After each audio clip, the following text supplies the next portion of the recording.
Forgive me, Dr. Jacobs. Are you an MD? A PhD. A PhD? Yes, sir.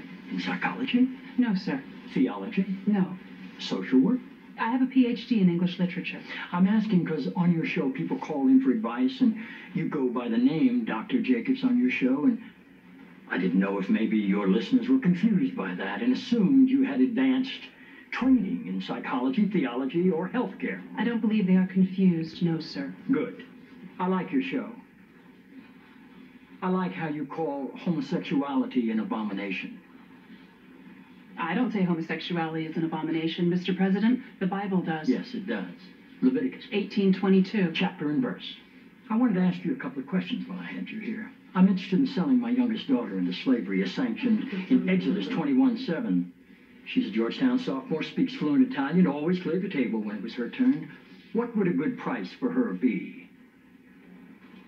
While thinking about that, can I ask another? My chief of staff, Leo McGarry, insists on working on the Sabbath. Exodus 35:2 clearly says he should be put to death. Am I morally obligated to kill him myself, or is it okay to call the police? Here's one that's really important, because we've got a lot of sports fans in this town. Touching the skin of a dead pig makes one unclean, Leviticus 11:7.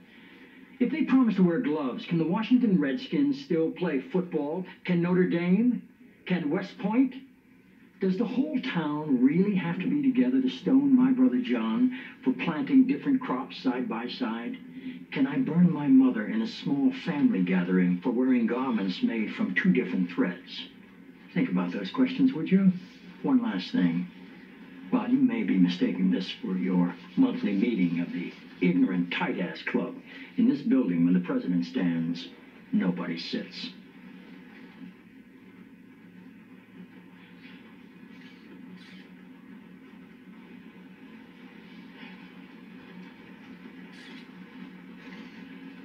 Toby. Yes, Mr. President.